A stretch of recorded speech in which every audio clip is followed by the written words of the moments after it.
Coming up on the show today, I'm joined by Marina Mogami. Marina left her life in Japan to come to Australia and experience our Aussie way of life. When she lived in Japan, Marina was a flight attendant, and she has kindly agreed to sit down with me and answer some of the questions that I've always wanted to ask a member of the cabin crew.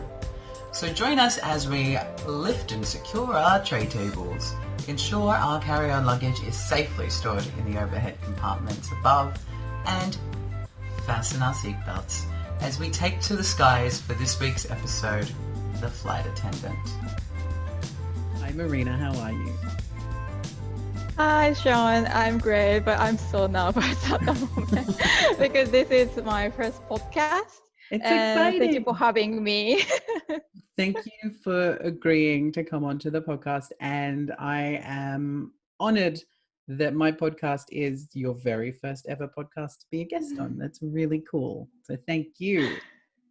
So Marina, you used to be a flight attendant when you lived in Japan.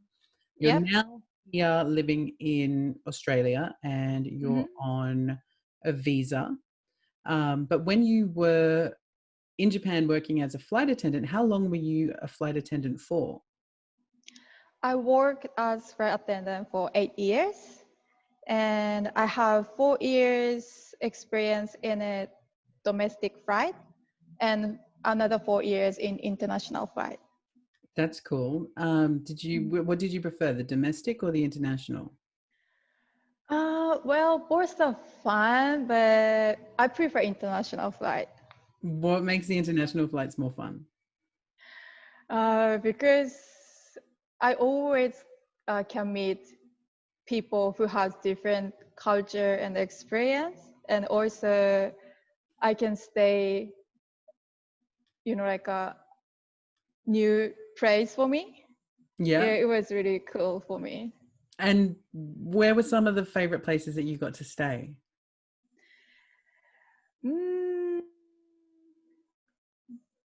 Vietnam and Hawaii. I'd love to go to Hawaii. One of my best friends, she went to Hawaii and she had the best time. Always best time. What position did you hold when you were a flight attendant? I was a cabin manager, which position is has responsibility for maintaining cabin safety and also service quality. Right. And how long did it take you to go from, I guess, just a standard flight attendant to becoming a cabin manager? It depends on company, but for me, 3 years, I guess. Okay, that's cool. Is that quick? I think average. Average. And why did you stop being a flight attendant? Because I decided to go to Australia for working holiday. As you know, working holiday has an age limit to apply it. And then when I turned to 29, and I saw I would regret if I missed the chance. So I decided to come here. You came here, and we love having you here. How do you find Australia? Do you love it? Like, is it a culture shock, or like, how is Australia for you? How has it been? I really love Australian culture. They really respect nature, and then they really enjoy, what they have. But it's really surprising is people walking without shoes. Especially on the Gold Coast, right? Yeah. Even an adult, not only kids.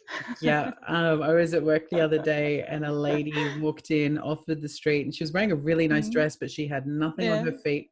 And she she came to the first table of shoes at the front. She put on the pair of shoes and she had nothing on her feet. It's really gross. But I will say this.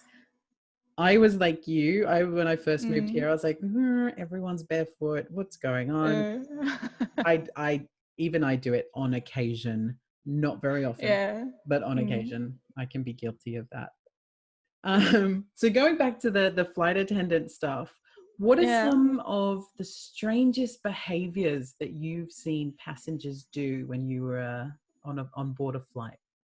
Mm, I guess this is less strange than a surprise, I guess. But when I saw the passenger sleep on the floor, I really surprised. What? Yeah, I know, on the floor. Like in the Uh, aisle? yeah, aisle. So I walk around the cabin to like just monitoring the cabin, if there Yeah. is an issue or something. And then I saw the empty seat, but I remembered someone sit there.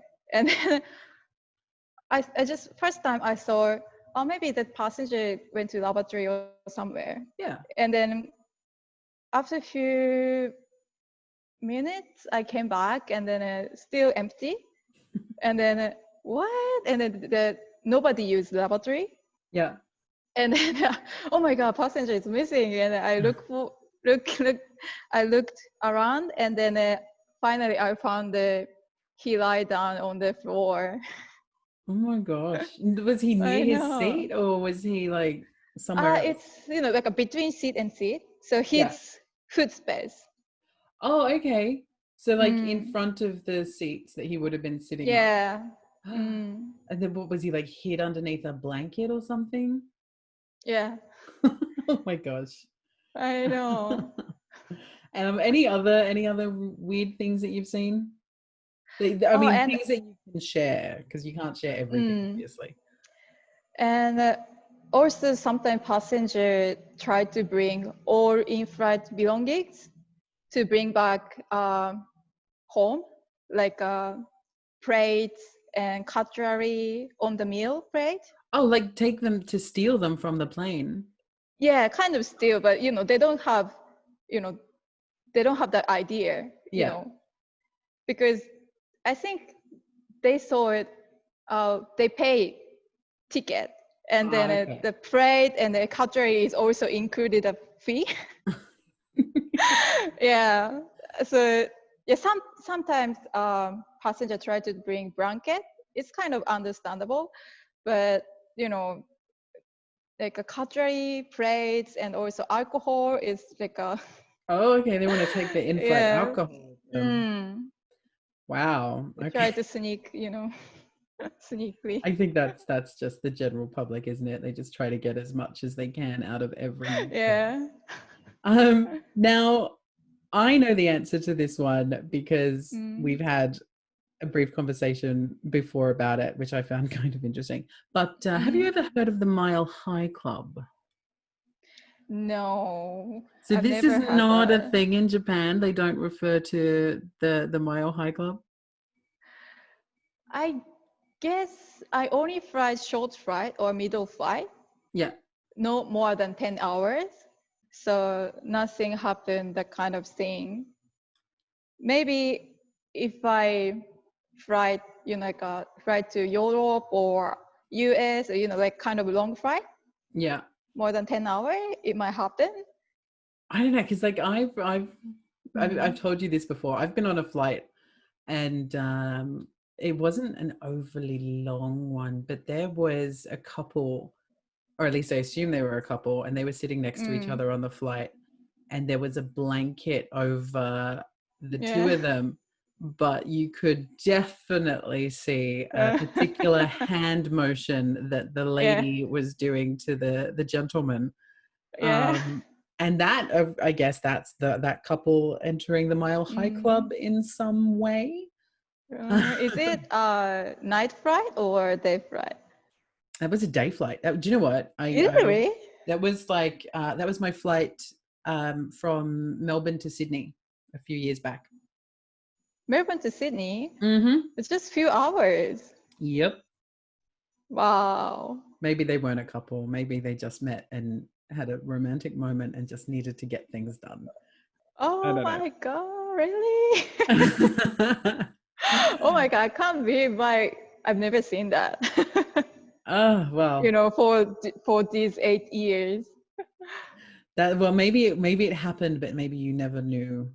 Maybe they were Maybe. really good at being sneaky. Or maybe the Japanese clientele or the people that were flying on your flights in Japan would probably just maybe a little bit more respectful of the people around them. Mm.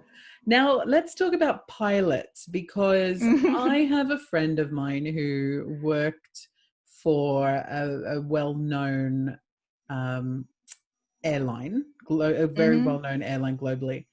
And he was one of the flight attendants, and he would often return home with stories of pilots sleeping with flight attendants, including himself. Oh. Are the pilots as scandalous as they're made out to be? Well, it's totally depends, but yeah, I heard some pilots dating local guards where we lay over. Right. So like a sailor Yeah. has a girlfriend in every port. The pilot has a girlfriend in every city. Yeah, maybe some pilots, yeah. In Korea, in UK. Yeah. I guess, of course, it's going to depend on the individual. We can't just throw a Yeah, blanket over yeah. people's behavior. I also dated some couple of pilots, but they are so very, they are very gentle and also respectable, and Wait, also did you say that you dated a couple of pilots? yeah, it's kind of hang out, or yeah, Right. it's Yeah. not, Just hanging out, yeah, having a good time. hanging out, yeah. But they are really good guys. Oh, good. Good. Because I wouldn't like to They're think not of anybody scandalous. being bad to you. So that's good. Yeah. Right. What's the most annoying thing that passengers can do or say to just really annoy a flight attendant? Well, I asked other cabin crew as well, flight attendant as well, and then we all agree with taking picture and video sneakily is the most annoying thing. And what are the And passengers taking sneaky pictures and videos of? sorry, could you say again? What are the passengers taking sneaky videos and pictures of? I Like the don't flight know. attendants, No. like they Yeah, I fancy the think flight attendant, so they're like, she's pretty, I want to have a picture of her, like that. yes. Yeah, like that. So And naughty. yeah, and also I think they don't have guts to ask. To Should I ask for a take a picture. picture? I don't Yeah, know. maybe they Yeah. like the sneakiness of it all. That's a bit naughty. Yeah, and we don't know the purpose to take video and a picture.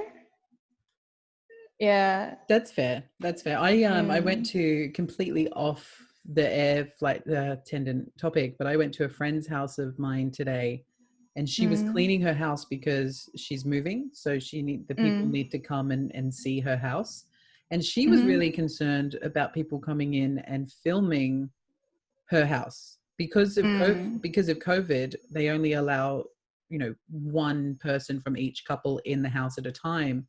And there's a lot of people buying houses for people who are interstate, and they will get their phones out and they'll FaceTime and they'll film. And so she's really concerned about what people are doing with that footage. I mean, I'm sure the majority of people are not doing anything with it, but it's weird to think of somebody filming your house, because in your home, you of course have pictures of your family on the walls, and people are filming that. So I can see how, as a flight attendant, it would be a little uncomfortable having, noticing that a passenger is taking a sneaky photo of you, especially if it's not like they're taking a selfie when they're in their seat and you might happen to be in the background, but if you can actually see them aiming the camera, yeah, that's creepy.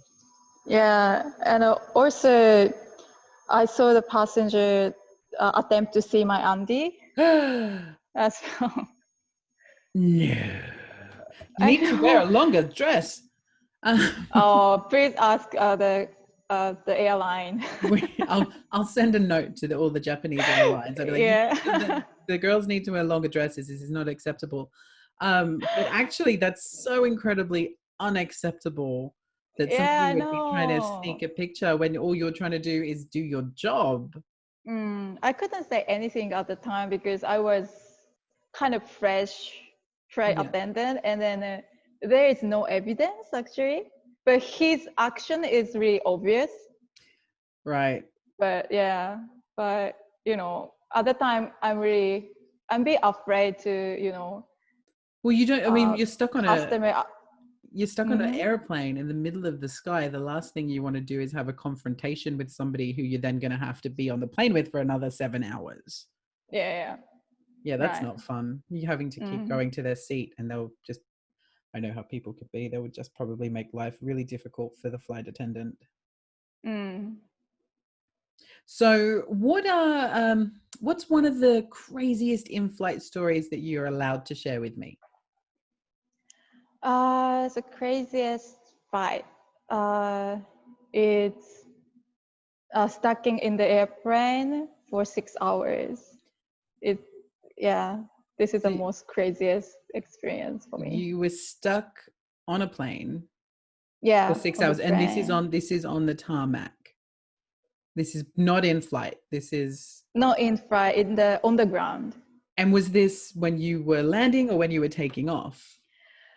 Uh, we tried to take off, and then at the time we had really bad weather. We have heavy snow, and unfortunately, or not unfortunately, I mean, unluckily, we were in the one of the busiest airport in Japan, and also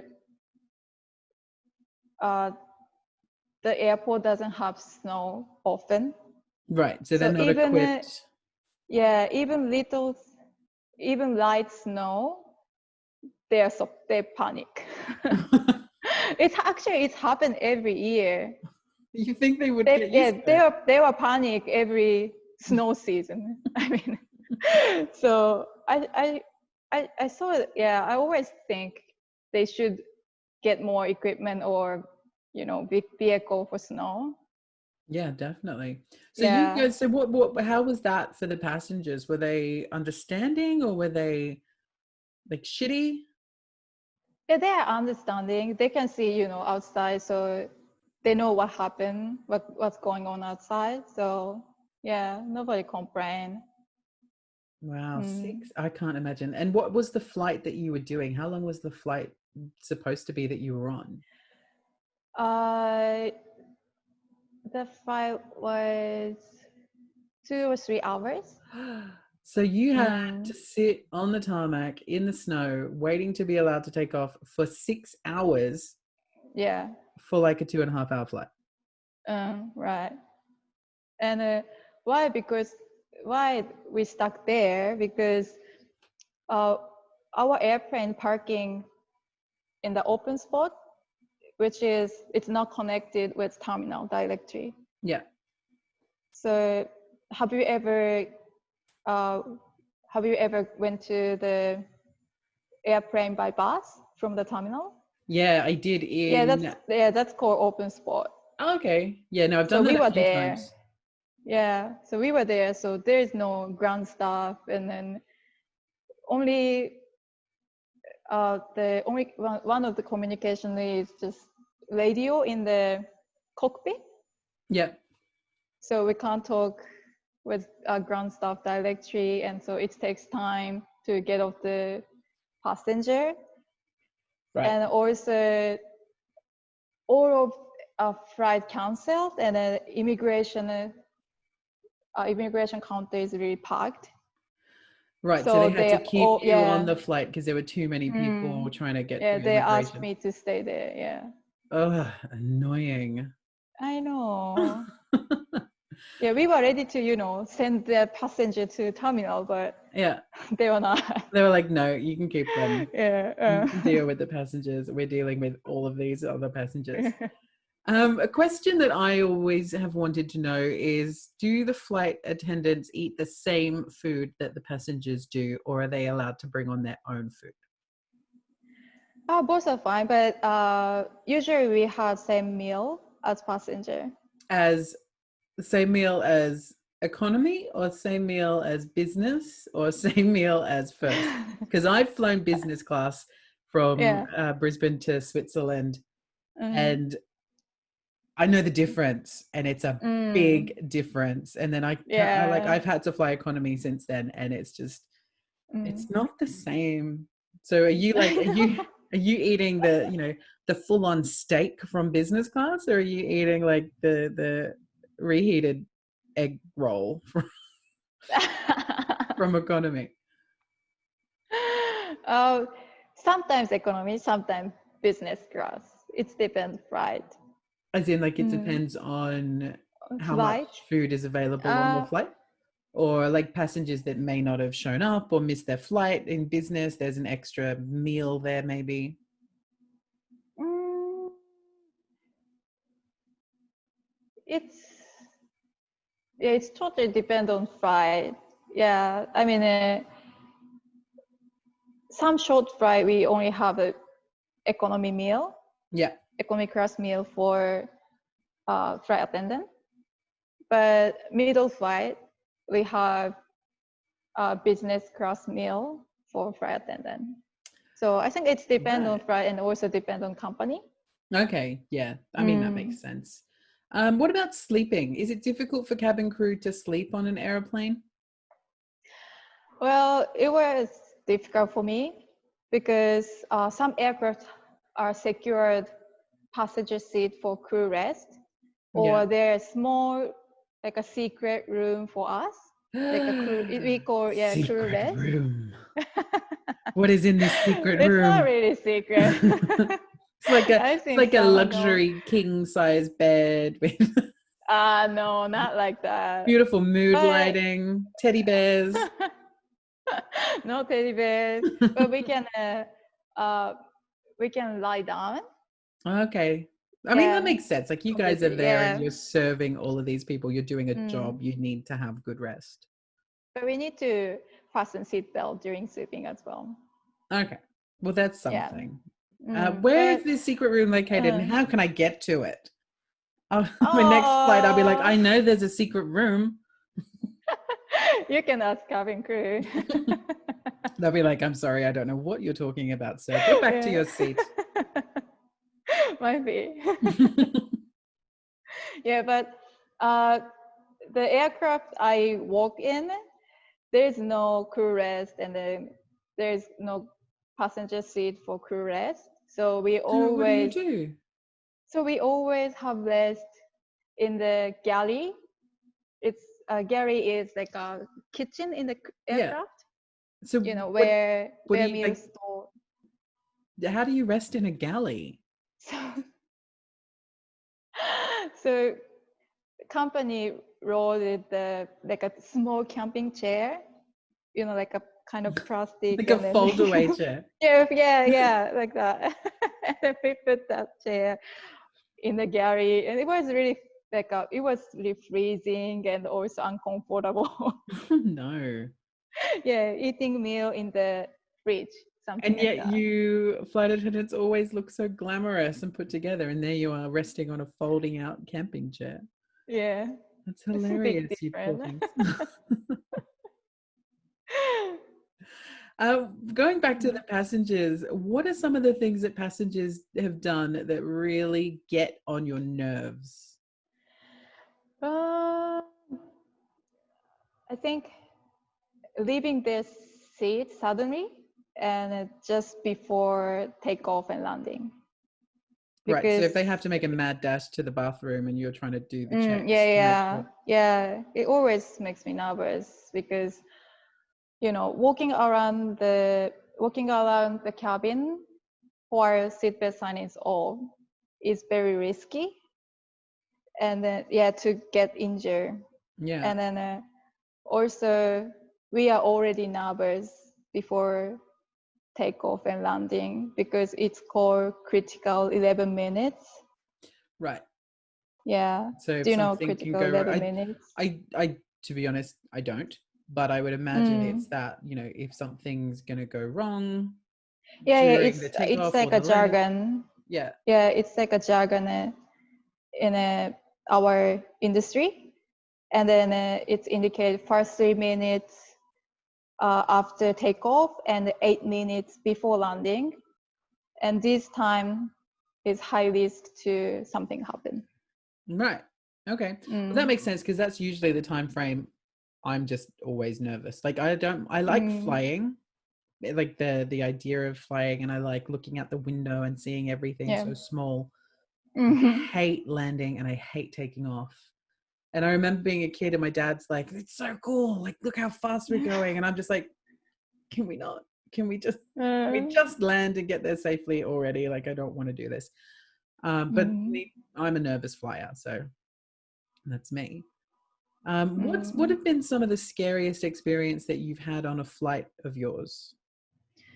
When we started prepare meal service 30 minutes after takeoff, all cabin lights turned off and the emergency light turned on suddenly. And also interphone, it's ringing, but nobody calling. What do you mean? So it's like the intercom is ringing for you to answer it, and there's no one. Nobody, yeah. And then nope, that's other crew take the phone as well, and then ask me, "Oh, did you call me?" And I said, "No." "Did you call me?" "No." Yeah, it's like kind of like a poltergeist. Oh, stop it! Yeah. How long were the emergency lights on for? How many? How long? Like, were the emergency lights on for a long time? Yeah, long time. Long time. Yeah. So at the time I was cabin manager, and then I immediately contacted pilot, and I explained what happened in the cabin, and then do you know the reason? And then they also answered me to try to figure out what happened, and then eventually the reason is electrical system didn't work well. Well, it works enough to get the phone ringing. So we decided to return to the airport where we departure to maintenance. What were the passengers like when the emergency lights came on? Were they scared? Because I know I would be. I would be terrified. Actually, nobody's screaming. They just silently terrified. Not terrified. They enjoy the drinks.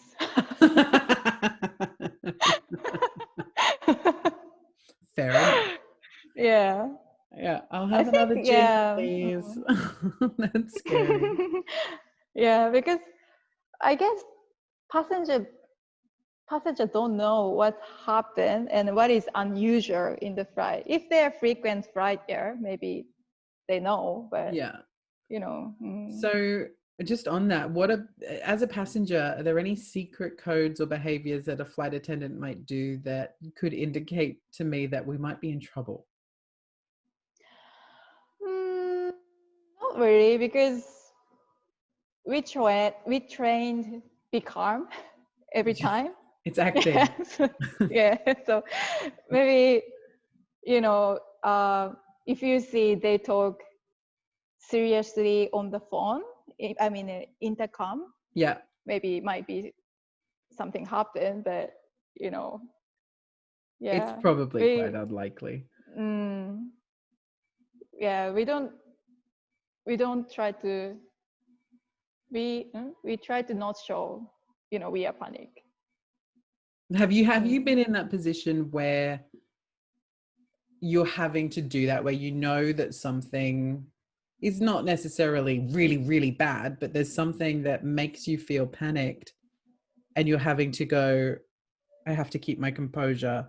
I have to not let passengers know, like I have to stay calm, stay calm, stay calm.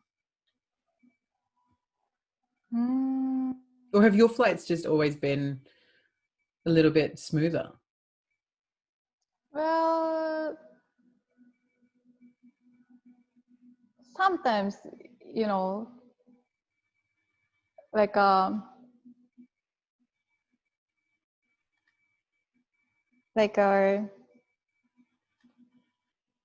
we can smell smoke in the lavatory, or Well, that could like a just be one of those suspicious naughty thing. passengers. Yeah. Oh, calm down. Well,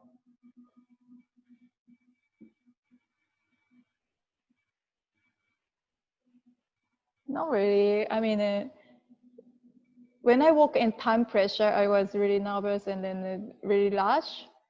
So When you worked it's in what? difficult to time pressure. Oh, Under okay. the time pressure, Yeah. yeah. Especially short flight. And you've got so much to do in such a short time.